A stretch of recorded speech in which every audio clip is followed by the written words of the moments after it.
Studying Arulanandar college. I am studying Arulanandar college BCom second year படிக்கிறேன். இங்கே 2024 இங்கே வந்துச்சாங்க. I am Subhash. I am studying BSW, Bachelor of Social, Dharmaburi Government Arts and Science College. I am Pravina. I am coming from Trichy, first year BBA படிக்கிறேன். நான் வந்து 2025ல application. I am Priyadarshini, studying BSc Biotechnology first year from Tirunelveli. My name is Savirami. I am studying B.Ed Special Educator. Now I am working 7 years course, Montessori Education. Myself, I am Rajashekar.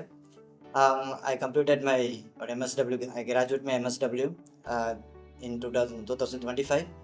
For the past 2 years, from 2023 to 25 and up to the December, the AFFECT project helped me a lot. And previously, from my childhood days onwards, by 3.5 years onwards, up to 18, I was in the care of Caris Foundation. Still, I am there, and I am working in an NGO called Vision Rescue as a paralegal facilitator. Now, AFFECT, how it has helped you? In what way? So அஃபெக்ட்ன்ற project வந்து எங்களுக்கு bachelors degree 12th முடிச்சுட்டு after 18 யாரெல்லாம் போகிறாங்களோ அவங்களுக்கு தான் மோஸ்ட்டாக அது பெனிஃபிட்டான ஒரு விஷயம். ஆனால் நான் வந்து அஃபெக்டில் அப்ரோச் பண்ணும்போது எனக்கு வந்து ஆனந்தன் சார் அவங்க தான் என்னோட அப்ரோச் பண்ணாங்க எங்கள் ஹோமில்.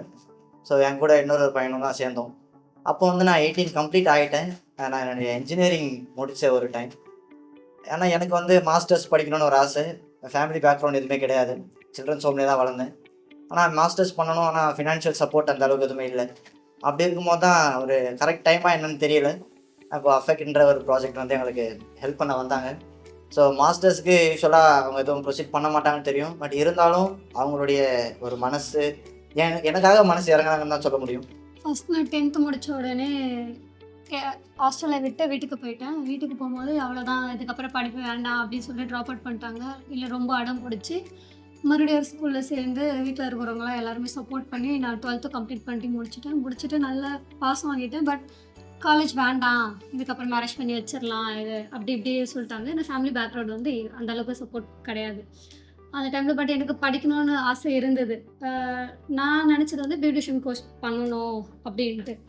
பட் அது எங்கள் வீட்டில் சப்போர்ட் பண்ணலை, வேறு எந்த கோர்ஸுக்கும் சப்போர்ட் பண்ணலை. அப்போ தான் எனக்கு எங்கள் சார் ஹாஸ்டல் மூலயமா கான்டாக்ட் பண்ணி ஆனந்த் சாரை கான்டாக்ட் பண்ணி, இல்லை எனக்கு படிச்சே ஆகணும், வீட்டில் சப்போர்ட் பண்ண மாட்டேங்கிறாங்க, நீங்கள் பேசுங்க, அப்படி இப்படி ஒரு ப்ராஜெக்ட் இருக்குது அஃபேட்டுன்ட்டு, நீ அதில் கலந்துக்கிறியா அப்படின்னு கேட்டாங்க.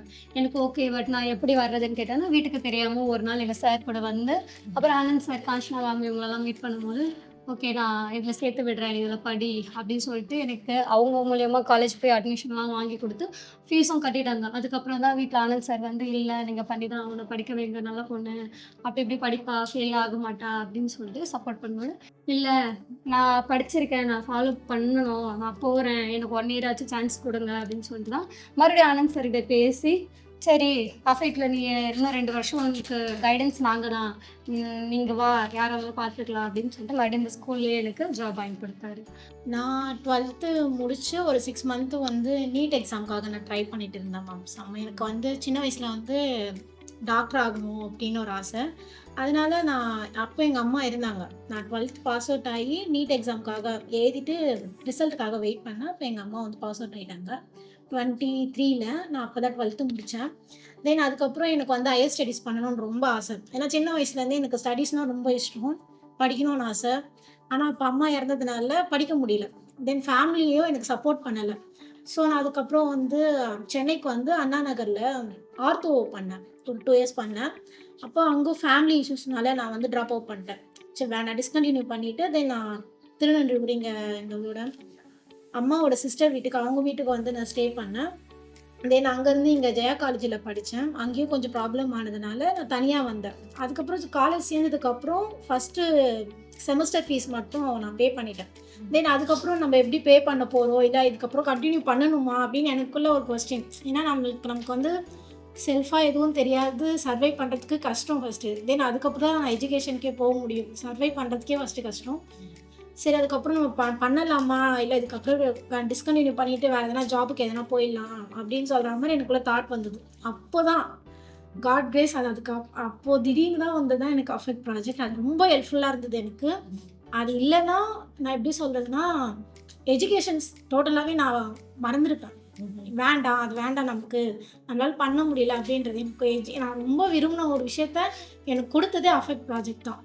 அது இல்லைன்னா நான் கண்டிப்பாக வந்து ட்ராப் அவுட் பண்ணியிருப்பேன், டிஸ்கண்டினியூ பண்ணிவிட்டு நான் எதனா ஒர்க் போயிருப்பேன். இப்போ அதனால சரி அது இருந்து எனக்கு சர்வை பண்ணுறதுக்குமே ரொம்ப ஹெல்ப்ஃபுல்லாக இருக்குது. இப்போ இந்த அஃபெக்ட் ப்ராஜெக்ட் வந்து வெறும் வந்து பசங்களுக்கு ஸ்டடீஸ் மட்டும் இல்லாமல் அவங்களுக்கு லைஃப்பில் என்ன வேணுமோ, இப்போ வந்து ஒரு க்ராசரி ஆகட்டும், அவங்க டெய்லி சாப்பிட்ணுன்னா கூட அந்த நம்ம ஸ்டடீஸ் தவிர பசங்க ஸ்டடீஸ் மட்டும் இருந்தால் படிச்சிருவாங்கல்ல, பசங்களுக்கு ஸ்டடீஸ் வேணும்னா அவங்க தங்குறதுக்கு ஒரு இடமும் வேணும், அது சாப்பிட அவங்க டெய்லியும் சாப்பிட்டுட்டு படிக்கிறதுக்கு ஒரு நல்ல சாப்பாடும் வேணும். யோசித்து நீங்கள் எங்களுக்கு பண்ணுறது first of all thank you. 10th வரைக்குமே வீட்டில் இருந்து படித்தேன் மேம். எங்கள் அப்பா வந்து குடிப்பாங்க. அதனால அவங்க கூட வந்து நாங்கள் எனக்கு ஒரு பாப்பா 2 பேரும் அப்பா கூட இருக்க முடியலங்கிறதுனால 2 பேருமே ஹாஸ்டல் போயிட்டோம். அதுக்கப்புறம் 2 இயர்ஸ் ஹாஸ்டலில் இருந்தேன். 12th அப்பா இறந்துட்டாங்க. அப்படி இறக்கவும் அம்மா மட்டும்தான் மேம். பாப்பா 10th படிக்கிறா. அப்புறம் அம்மாவால் வேலைக்கு போக முடியாது மேம். அவங்க வந்து கொஞ்சம் சிக் மேம், உடம்பு சரியில்லாமல் இருக்காங்க. நான் வந்துட்டு எப்படிடா படிக்கிறது அப்படின்னு யோசிச்சுட்டு இருந்தபோது அப்புறமா தான் எங்கள் சிஸ்டர், நான் ஹோமில் இருந்த சிஸ்டர் வந்து அஃபெக்ட் வந்து எனக்கு சொன்னாங்க, அங்கே நான் உன்னை ஜாயின் பண்ணி விடுறேன், நீ படி, அப்புறமா நீ வேலைக்கு போய்க்கலாம் அப்படின்னு சொன்னாங்க மேம். அதுக்கப்புறம் அவங்க சொல்லி அப்போ வித்யா மேம் காண்டாக்ட் பண்ணி அப்புறமா இங்கே வந்து சேர்ந்தேன் மேம். இப்போ இந்த ப்ராஜெக்ட் மூலயமா நான் படிக்க முடியுது மேம். இப்போ இந்த ப்ராஜெக்ட் இல்லைன்னா நான் வேலைக்கு போயிருப்பேன் மேம், படிச்சிருக்க மாட்டேன். சேவலை 12th வரைக்கும் நான் சேவலில் தான் படித்தேன். 12th முடிச்சோடனே ரிசல்ட் வந்துடுச்சு. ரிசல்ட் வந்தோடனே நான் டைரக்ஷன் தான் படிப்பேன்னு சொன்னேன். அது வரைக்கும் ஆன்லைனில் தேடி பார்த்தாங்க, கோர்ஸ் கிடைக்கல. அடுத்து எல்லோரும் என் கூட இருந்தவங்க எல்லோரும் அட்மிஷன் போட்டு காலேஜ் போயிட்டாங்க. கடைசி டைமில் எனக்கு வந்து ஆனந்த் சார் தான் பிஎஸ்டபிள்யூ கோர்ஸ் வந்து தர்மபுரியில் போட்டு சொன்னார், இந்த மாதிரி வந்து அஃபெக்ட் ப்ராஜெக்ட் இருக்குது, அதில் நீ ஜாயின் பண்ணிக்கோ, உனக்கான கைடன்ஸு ஹெல்ப்ஃபுல்லாக இருக்குங்க சொன்னாங்க. சரி, இங்கே வந்து சேர்ந்து நிறைய விஷயத்த நான் கற்றுக்கினேன். இங்கேயும் நிறையா சொல்லிக் கொடுத்தாங்க கம்ப்யூட்டர் லேப். அது வந்து நான் வந்து யூடியூப்பில் அடுத்து எங்கள் சீனியர் அவர்கிட்ட கற்றுக்கேன் மேம். எங்கள் வீட்டில் நான், எங்கள் ஆச்சி, எங்கள் அம்மா 3 பேர் தான். எங்கள் அப்பா கிடையாது, அப்பா போயிட்டாங்க. 9th வரைக்கும் எங்கள் ஆச்சி என்னை பார்த்துக்கிட்டாங்க. 9th எங்கள் ஆச்சி இறந்துட்டாங்க. 9th எங்கள் ஆச்சி இருந்தோடனே நான் 9th வரைக்கும் நல்லா எதுவுமே தெரியாமல், மெச்சூரிட்டி எதுவுமே இல்லாமல் நல்லா ஜாலியாக இருந்தேன். எதுவுமே தெரியல அப்போ இருந்த வயசில். எங்கள் ஆச்சி எது சொன்னாலும் படி, அப்படி எது சொன்னாலும் படிக்கவே மாட்டேன், எதுவுமே செய்ய மாட்டேன். நான் விசாடு வருவேன், பசங்களோட விளையாட போயிடுவேன். அப்படி 9th எங்கள் ஆச்சி இருந்தோடனே எனக்கு என்ன பண்ணன்னு தெரிலோடனே எங்கள் அம்மா வந்து மென்டலி டிஸ்டர்ப்டு. அம்மா வந்து பேசுவாங்க, ஆனால் அவங்க வேலையை செஞ்சுக்கிடுவாங்க. ஆனால் அடிக்கடி லாங் டேர்ம் நடந்துக்கிட்டே இருப்பாங்க. ஸ்கூல் படித்தேன், அப்போலாம் படிக்கவே மாட்டேன், எதுவுமே நோட்டை எதுவுமே புக்கே தொட மாட்டேன். அங்கே போய் கவனிப்பேன், அவ்வளோதான், அதோடு எழுதுவேன். அடுத்து 11th ஹாஸ்டலில் சேர்ந்தேன்னா படிக்க ஆரம்பித்தேன். 600க்கு 480 எடுத்தேன். அடுத்து 12th ஃபாதர் ஹெல்ப் பண்ணுறேன்னு சொன்னாங்க. ஃபாதர்கள் நீ நல்லா படித்து ஹாஸ்டல் ஃபஸ்ட்டு இல்லைனா ஸ்கூல் ஃபஸ்ட்டு வந்துரு அப்படின்னாங்க. நான் நல்லா படித்தேன். 12th முடிஞ்சோடனே திருப்பியும் பார்ட் டைம் வேலைக்கு தான் போய் காலேஜ் படிக்கணும் அப்படின்னு நினச்சிட்டு இருக்கும்போது தான் அஃபெக்ட் அவங்க வந்தாங்க. எங்கள் பிரதர் தான் சொன்னாங்க, இந்த மாதிரி ஒரு ப்ரோக்ராம் இருக்குது, ஆஃப்டர் கேர் அப்படின்னு ஒன்று இருக்குது அப்படின்னு சொன்னாங்க. சரி பிரதர், அப்படின்னா நான் போகிறேன் பிரதர் அப்படின்னோடனே நீங்கள் வந்து எனக்கு ரொம்ப ஹெல்ப்ஃபுல்லாக இருந்துச்சு. இல்லை நான் பார்ட் டைம் ஜாப் வேலை வந்து படிக்காமல் எல்லாமே அரியர்ஸ், எல்லா பேப்பருமே அரியர்ஸாக இருக்கும். What is one fear that you always have? How does it affect you? How do you think about it? So என்னுடைய ஃபியர் அப்படின்னா daily I completed, I have 2 degrees and I have 1 diploma degree also. But still எனக்கு இன்னமும் ஒரு பயம் இருக்குது, next day what it will be. Because இன்னமும் நான் depending on someone. I'm depending on my Children's Home Careers Foundation up to December, or to now I'm depending like affect project. So still என்னால் தனியாக நிற்க முடியல. So அதுதான் ஒரு பெரிய ஒரு பயம். ஸோ டெய்லி நெக்ஸ்ட் டே நான் விடியறதுக்கு முன்னாடியே விடியும் போது யோசிக்கிற ஒரே விஷயம், இன்றைக்கும் நம்ம இந்த டேவை க்ராஸ் பண்ணி தான் ஆகணுமா, என்ன பண்ண போகிறோம், ஸ்டில் நம்ம இன்னும் ஒரு இடத்துல போய் ரீச் ஆகலையே, ஸ்டில் என்னோட கோல் நான் இன்னும் ரீச் பண்ண முடியலையே அப்படின்ற ஒரு பயம். நாளைக்கு என்னவா இருக்கும், எப்படி இருக்கும் அப்படின்ற ஒரு பயம் டெய்லி அது என்னை மோட்டிவேட் பண்ணுதா, டிமோட்டிவேட் பண்ணுதா, இல்லை நெக்ஸ்ட் டேக்கு என்னை ஒர்க் பண்ண வைக்குதான்றது அந்த ஒரு பயத்தில் தான் இருக்குது. ஸோ அப்படியே என்னோட தினந்தோறும் ஒரு பயத்தில் தான் என்னோட டேவும் ஸ்டார்ட் ஆகிட்டு இருக்கு. ஸோ இந்த மாதிரி ஒரு பயம் தான் டெய்லி நான் ஃபேஸ் பண்ணிட்டேன். எனக்கு அந்தளவுக்கு பயம்னா ஒன்றும் இல்லை மேம். பட் ஒரே ஒரு பயம்னா ஸ்டேஜ் பயம் மேம். இன்னும் வரைக்கும் ஸ்டேஜ் ஏற சொன்னால் ரொம்ப பயப்படுவேன். இன்னைக்கு கூட எல்லா ஒர்க்கும் நான் பண்ணேன், பட் பண்ணிகிட்டே இருக்க சொல்ல லாஸ்ட் ஸ்டேஜ் மட்டும் ஏறி பேசிடு அப்படின்றாங்க மேம். அது சொன்ன அடுத்த செகண்ட் ஃபுல்லாக வெறுத்துருச்சு. என்னால் முடியாது, நீங்கள் பண்ணுங்க, அந்த பயம் ஒன்று. என் விஷயத்த நான் போய் கேட்கணும்னா அதுக்கு ரொம்ப போயிடும். மற்றவங்க விஷயம்னா போய் தைரியமாக போய் கேட்டுருது. இல்லை எனக்கு தேவை அப்படின்னு போய் கேட்கணுன்னா ஆட்டோமேட்டிக்காக வந்துடும் பயம். என்னோட ஃபியர்னு பார்த்தா, நான் ஆல்ரெடி டிஸ்கண்டினியூ பண்ணிட்டு தான் மேம் இந்த காலேஜ் ஜாயின் பண்ணியிருக்கேன். ஸோ மறுபடியும் அது மாதிரி எதனா ப்ராப்ளம்ஸ் நமக்கு வந்துருமோ அப்படின்ற ஃபியர் எனக்கு இப்போ வரைக்கும் இருக்கும். நான் காலேஜ்க்கு மார்னிங் எழுந்து போகிறேன்னா இன்றைக்கி எதுவும் நடக்கக்கூடாது, நல்லபடியாக போகணும், இந்த டேஸ் நல்லபடியாக போகணும், எந்த ப்ராப்ளம்ஸும் வரக்கூடாது அப்படின்னு நான் எப்போவுமே யோசிப்பேன் மேம். நெக்ஸ்ட்டு என்னோட பிக்கெஸ்ட்டு ஃபியர் நவுனா அஃபெக்ட் ப்ராஜெக்ட் வந்து இதை நான் மிஸ் பண்ணக்கூடாது. என்னோட மிஸ்டேக்னாலேயும் சரி, என்னை சுற்றி நடக்கிற மிஸ்டேக்ஸ்னாலேயும் சரி, நான் எப்பவும் மிஸ் பண்ணக்கூடாது. இதை நம்ம வந்து எப்படியாவது வந்து இருக்க வச்சுக்கணும், நம்ம அதை வச்சு எப்படியாவது நம்மளோட கோலை நம்ம வந்து அச்சீவ் பண்ணிக்கணும் அப்படின்ற மார்னிங் எழுந்தால் நைட்டு தூங்கும் போது கூட காட் கிட்ட ப்ரேயர் பண்ணிட்டு தூங்குறது. இந்த ஸ்டடீஸும் இந்த அஃபெக்ட் ப்ராஜெக்டும் எப்பவும் என்னை விட்டு போகக்கூடாது. ஒரு நல்ல கோல்ஸ் நான் அச்சீவ் பண்ணுற வரைக்கும் அதுக்கப்புறம் வேணும், நான் மற்றவங்களுக்கு அந்த இது பண்ணுற வரைக்கும் அது எனக்கு இருக்கணும் அப்படின்ற பயம் எனக்கு இப்போ வரைக்கும் எப்பவும் இருக்கும். எங்கள் ஃபேமிலியையும் என்னையும் இப்போ தான் மேம் நான் என்னோடய லைஃபே ஸ்டார்ட் ஆன மாதிரி இருக்குது. இந்த ரேஸை வந்து எப்படியாவது வின் பண்ணிடுவோமோ அப்படின்ற பயம் தான் மேம் எனக்கு இருக்குது. எந்த விஷயம் நான் ஸ்டார்ட் பண்ணாலும் எனக்கு ஃபஸ்ட்டு ஒரு ஃபியர் இருக்கும் மேம். இப்போ நான் ரீசெண்டாக எடுத்த ஷார்ட் ஃபிலிம் கூட பார்த்தீங்கன்னா ஃபஸ்ட்டு ஆனால் அதில் ஆர்டிஸ்ட்டு, கேமராமேன் எல்லாம் வந்து நியூ, எல்லாம் புதுசாக இருக்காங்க. அவங்ககிட்ட எப்படி பண்ணீங்கன்னா ஒரு ஒரு கம்யூனிகேஷன் தான் அந்த இடத்துல ஒரு நல்ல ஒரு வேலை நடக்கும். இப்போ எப்படி நான் பேசணும், நம்ம பேசுகிற மெத்தட் வச்சு தான் அவங்க வந்து சரி இவங்ககிட்ட நம்ம பேசணும், நம்மளுக்கான சப்போர்ட் கிடைக்கும். அந்த ஃபியர் எனக்கு இருக்குது. எனக்கு பயம்னு ஒன்றும் இல்லை மேம். எனக்கு பயம் எதுவும் கிடையாது, எதுனாலும் பார்த்துக்கலாங்கிறத பயம். ஆனால் எங்கள் அம்மா நினச்சி தான் எனக்கு கொஞ்சம் பயமாக இருக்குது. ஃப்யூச்சரில் எங்கள் அம்மா சரியாக வாங்க மாட்டாங்க. எல்லா டாக்டர்டையும் கூட்டு போனாலும் தம்பி என்னப்பா இப்போவே இவ்வளோ லேட்டாக கூட்டு வந்திருக்க, நீ முன்னாடியே கூட்டு வந்திருக்கலாம்ல அப்படின்னு சொல்லுவாங்க. அந்த பயம்தான் எங்கள் அம்மாவை நினச்சி, வேறு மை ஃப்யூச்சர் நினச்சி. What is your favorite food? Dosa, Biryani, dosa. ஒன்று omelette. Sandwich ma'am, sandwich, burger. Praveen? Curd rice ma'am. Oh my gosh. My favorite is curd rice. Seafood நான் எல்லாமே சாப்பாடுனாலே பிடிக்கும். Full support. சீ ஃபுட்னா ரொம்ப பிடிக்கும் மேம். அது வீட்டில் ரொம்ப சாப்பிட்டு பழகிடுச்சா, அதனால அதனாலே ரொம்ப பிடிக்கும். எனக்கும் மீன் குழம்புனா ரொம்ப பிடிக்கும் ma'am. Fish curry. Want you to start with the sentence, if sky is the limit, what would you be in 50 years? வானம் தான் எனக்கு எல்லை அப்படின்னா, ஸோ என்னுடைய ஒரு ரொம்ப ஹைட்டான விஷயம் தான் வானம், ஸ்கை. ஸோ ஸ்கை என்னோடய லிமிட்டாக இருக்கும்போது எனக்கு வந்து அந்த ஸ்கையில் அளவுக்கும் பெரிய ட்ரீம்ஸ் எல்லாமே இருக்குது. இப்போ என்னுடைய ஒரு ஃபர்ஸ்ட் ட்ரீம் என்ன அப்படின்னு பார்த்தீங்கன்னா, எனக்கு சிவில் சர்வீஸ் கிளியர் பண்ணணும், ஐஏஎஸ் ஆகணும். ஒன்ஸ் ஐ ரீச் ஐஏஎஸ், இல்லை நான் ஐஏஎஸ் ஆகிட்டேன் அப்படின்னா எனக்கு வந்து இந்த சொசைட்டியை ஹெல்ப் பண்ணணும் அப்படின்னா நார்மலாக ஒரு சோஷியல் ஒர்க்கராகவோ இல்லை ஒரு சொசைட்டியில் இருக்கிற ஒரு ஆளாக இருந்து ஒர்க் பண்ணுறதை விட ஒரு பெரிய அத்தாரிட்டியில் இருந்து 4 பேருக்கு நல்லது பண்ணுறதுல வந்து இன்னும் ஈஸியாக பண்ணலாம், ஈஸியாக கன்வே பண்ணலாம். என்னோடய தாட்ஸ் எல்லாமே கன்வே பண்ணலாம். ஒரு பெட்டர் சொசைட்டி, நல்ல என்விரான்மெண்ட் கொண்டு வர்றதுக்காக. ஸோ ஒரு ஐஏஎஸ்ஸாக இருந்து அதுக்கப்புறமா எனக்கு ஒரு சின்ன ஒரு ஆசை, அது பேராசையாக கூட இருக்கலாம். நீங்கள் சொன்னதுனால என்னோடய கற்பனை ஒரு லிமிட், நமக்கு கற்பனைக்கு லிமிட்டே இல்லை இல்லையா?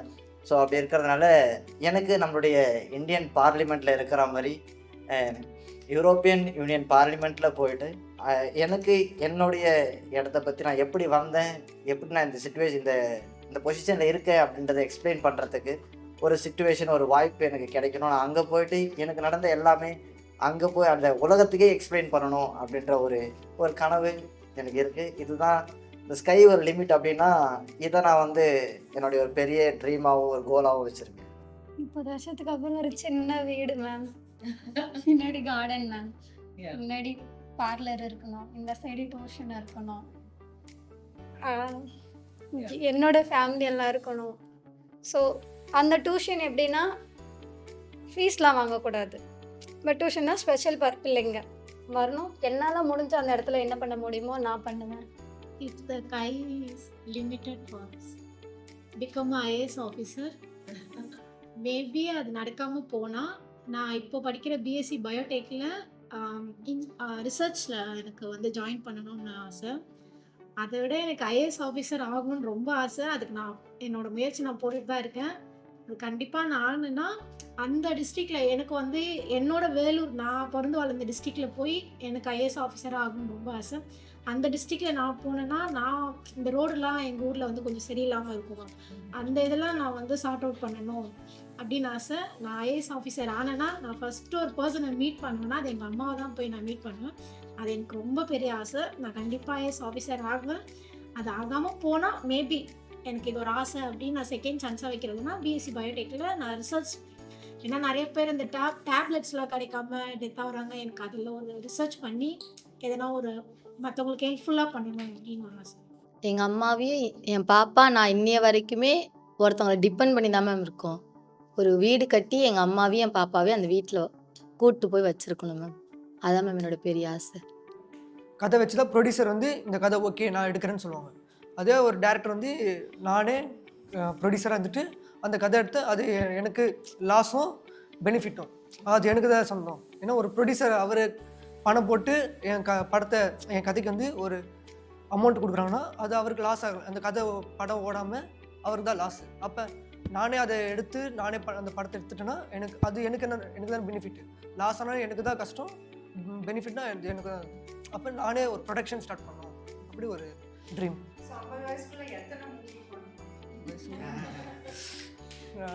மூவி பண்ணுறதோட ஃபேமஸான பெரிய பெரிய ஹீரோ வச்சு படம் எடுத்தோம் 50 வயசுக்கு. ட்ரீம்னா ஏதாவது ஒரு கவர்மெண்ட் ஜாப், எங்கள் அம்மாவை கூட வச்சு பார்க்கணும். வேறு ட்ராவல்னால் எனக்கு ரொம்ப பிடிக்கும். எல்லா இடத்துக்கும் இந்த உலகத்தில் இருக்க எல்லா இடமும் சுற்றி பார்க்கணும். வேறு என்னால் முடிஞ்ச அளவுக்கு இப்போ வந்து எங்கள் அம்மா வந்து ஏதாவது திங்ஸ் எதாவது வாங்கி கொடுக்க போனால், தம்பி நீ இப்படிலாம் கொண்டு வராதப்பா, பக்கத்தில் நிறைய பேர் இருக்காங்க அவங்களாம் கேட்பாங்க, நீ வாங்கிட்டு வந்தால் எல்லாத்துக்கும் மொத்தமாக வாங்கிட்டு வா, இல்லைன்னா வாங்கிட்டு வராத அப்படின்னாங்க. நான் அதனால கொஞ்சம் கவர்மெண்ட் எல்லாம் நல்ல காசுலாம் சேர்த்து வச்சு அவங்களுக்கு மொத்தமாக எல்லாத்துக்கும் ஹெல்ப் பண்ணணும். வேறு இன்னமும் அதிகமாக நான் மேலே போனேன்னா ஏதாவது நான் ப்ராஃபிட் ஆர்கனைசேஷன் அந்த மாதிரி இது பண்ணலாம்னு இருக்கோங்க. Thank you. What is your one bad habit? What is your one very good habit? Good ஹேபிட்ஸுங்க ஸ்பெசிஃபிக்காக என்னன்னு சொல்லணும்னு தெரியல மேம். செய்கிற எல்லா விஷயத்துலையுமே ஆனஸ்ட்டாக தான் பண்ணுவேன். ஸோ ஃபுல் மனசோடு பண்ணுவேன். எனக்கு தெரிஞ்சதில் குட் ஹேபிட்டில் அது ஒரு நல்ல விஷயம்னு சொல்லி நான் நம்புகிறேன். பேட் ஹேபிட் அப்படின்னு பார்த்தீங்கன்னா கம்யூனிகேஷன் கொஞ்சம் கம்மி. உடனேலாம் பேச மாட்டேன், கொஞ்சம் டைம் எடுத்துப்பேன் நான் பேசுகிறதுக்கு. ஸோ கம்யூனிகேஷன் அந்த ஒரு சைடில் மட்டும் கொஞ்சம் வீக்கு. மற்றபடி பேட் ஹேபிட்ஸ்ன்ற மாதிரி வேறு எதுவும் பெருசாக இல்லைங்க. குட் ஹேபிட் என்ன சொல்கிறதுன்னு தெரியல மேம். ஆனால் பேட் ஹேபிட்ஸ்ன்னு பார்த்தீங்கன்னா யோசிக்காமல் முடிவு எடுக்கிறது, யார் சைடு நியாயம் அப்படிலாம் கேட்காம முன்கோவம் ஜாஸ்தி இருக்கும். அது கொஞ்சம் மாற்றிட்டேன்னா எனக்கு எல்லாமே குட் ஹேபிட்ஸ் தான். You don't look like that. Temper இருக்குன்னு சொல்றீங்களா? டக்குன்னு கோவப்பட்டுருவேன். ஈவன் நான் எப்படி சொல்கிறேன், ஹாப்பியாக இருந்தாலும் டக்குன்னு ஒரு முடிவு பண்ணுறது, அந்த விஷயத்த நான் இப்போ வரைக்கும் கொஞ்சம் பேடாகவே நினைப்பேன் மேம். ஏன்னா நம்ம வந்து ஒரு டிசிஷன் எடுக்கிறோன்னா அது நம்ம காமாக எடுக்கிறது தானே மேம் டிசிஷன். நான் அப்படி பண்ணவே மாட்டேன். கோவமாக இருக்கும்போது டக்குன்னு ஒரு டிசிஷனை எடுத்துருவேன்.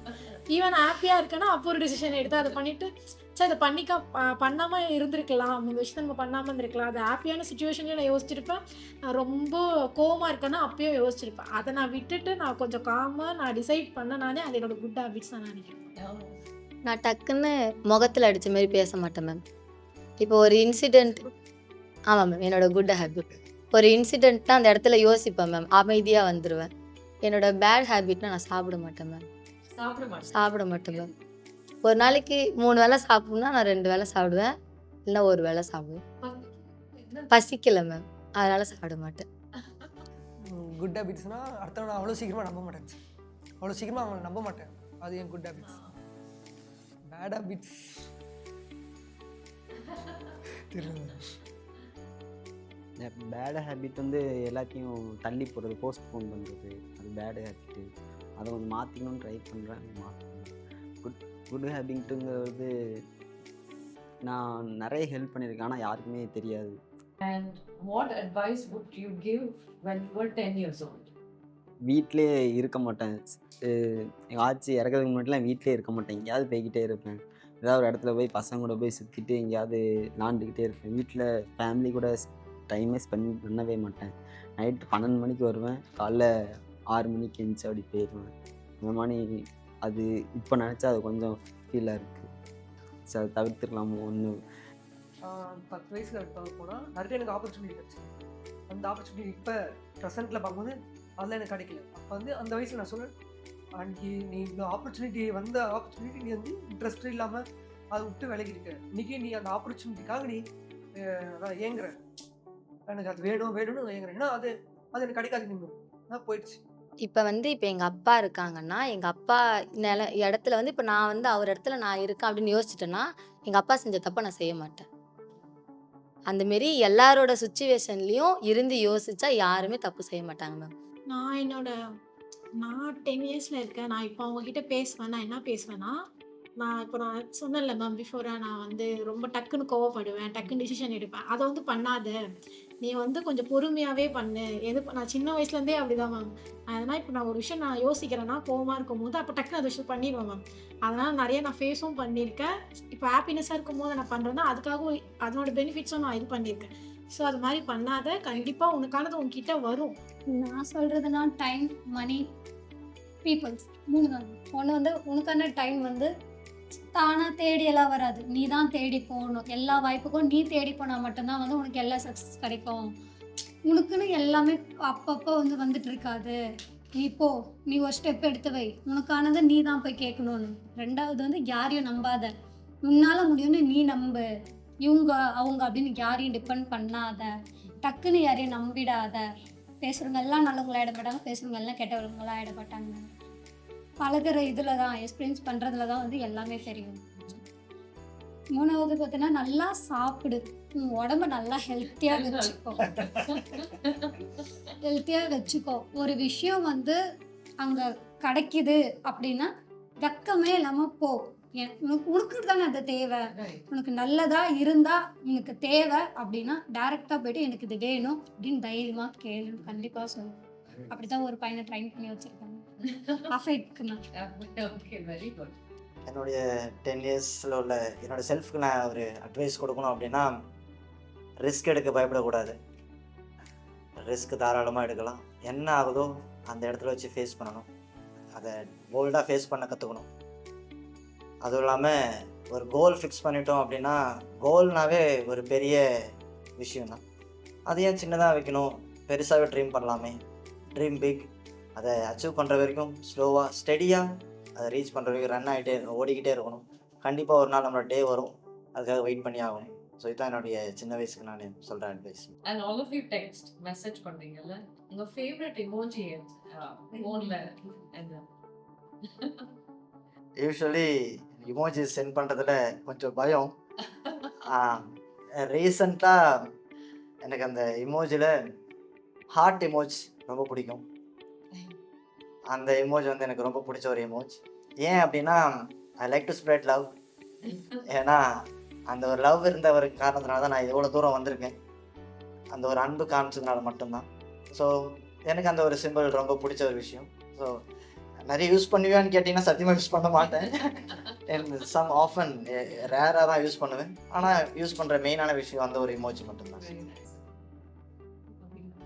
எனக்கு பிடிச்ச ஒரு கான்செப்ட். Thumbs up. அது ஃபோட்டோ எடுக்கிறதுனாலும் சரி, யாருக்கு என்ன வேணாலும் அப்படின்ற எமோஜி ரொம்ப பிடிக்கும். My favorite also thumbs up ma'am. Thumbs up. Because of my college group ma'am, Yeah. even we have sent mostly thumbs up emails. I do. I like it so much. எனக்கு blue heart தான். Blue heart. Blue heart. எதுக்கு blue? White, red, black எல்லாத்துக்குமே ஒரு meaning இருக்கும் ma'am. அப்படியா? அதுமாரி ப்ளூக்கு எந்த மீனிங்குமே இல்லை, எல்லாருக்கிட்டையுமே ஒரே மாதிரி தான் இருக்கணும் அப்படின்றதுக்காக blue heart. All emojis. Reaction Yeah. Depending on the message you will use. எனக்கு க்ரீன் கலர் ஹார்ட்டு பிடிக்கும். ஏன்னா அந்த நேச்சர்ஸ் அந்த மாதிரி.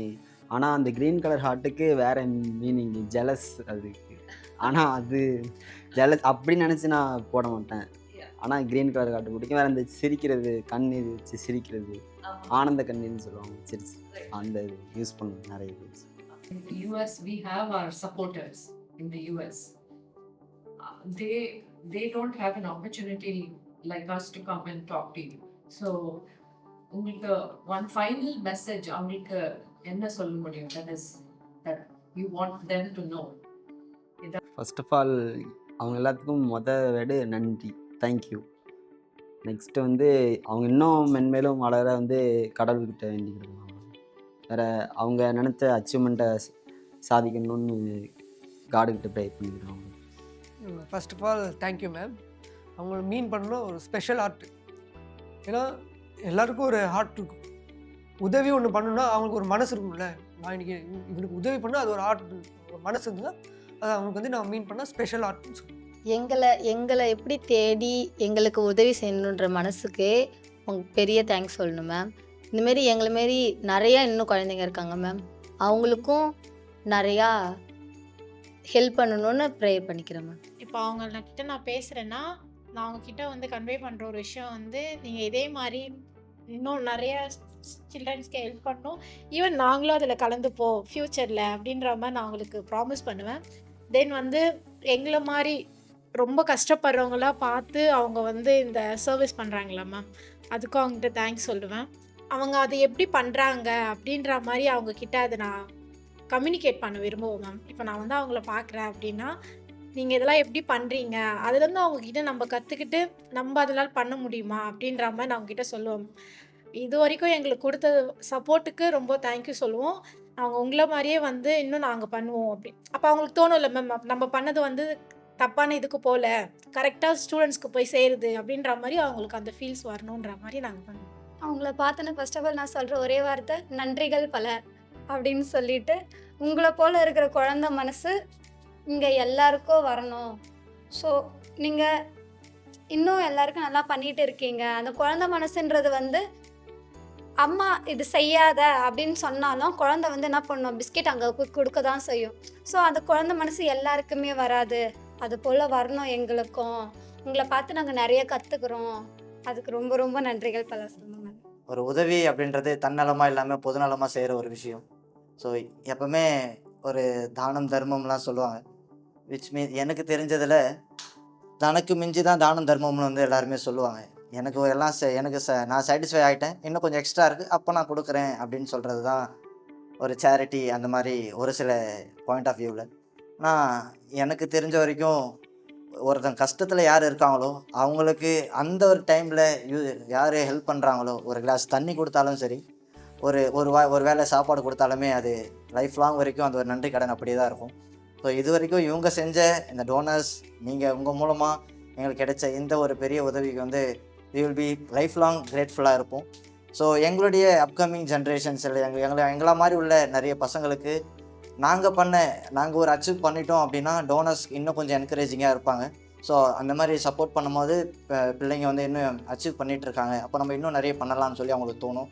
அதுக்கு நாங்கள் எடுக்க வேண்டிய ஒரு முடிவு என்ன அப்படின்னா, எங்கள் சைட்லேருந்து எங்களுக்கு கொடுக்குற சப்போர்ட் மூலயமா எங்களுடைய ஃபீல்டில் நாங்கள் பெஸ்ட்டாக நல்ல ஒரு அச்சீவ்மெண்ட்ஸோடு மேலே வருவோம். அப்படி வரும்போது அவங்களுக்கும் அது ரொம்ப யூஸ்ஃபுல்லாக இருக்கும், எங்களுக்கு பின்னாடி வரவங்களுக்கும் இன்னும் பயங்கரமான சப்போர்ட்ஸ் வந்து உங்கள் சைட்லேருந்து கிடைக்கும்னு சொல்லி நம்புகிறோம். இந்த வாய்ப்புக்கு ரொம்ப நன்றி. தேங்க்யூ. ஒரு சில பேர் உதவி பண்ணுறேன்னு நினச்சாங்கன்னா பக்கத்தில் இருக்கிறவங்களுக்கு தான் உதவி பண்ணுவாங்க, ரிலேட்டிவ்ஸ்க்கு உதவி பண்ணுவாங்க. ஆனால் நீங்கள் யாருனே தெரியாதவங்களுக்கு உதவி பண்ணுறது, அது வந்து அந்த மனசு தான் கடவுள் அப்படின்னு சொல்கிற ஒரு டைலாக் கூட இருக்குது. யாருனே தெரியாதவங்களுக்கு உதவி செய்கிறது அந்த மனசு கடவுளுக்கு சமம்னு சொல்லுவாங்க. அதை நான் நேரில் பார்த்துட்ருக்கேன்.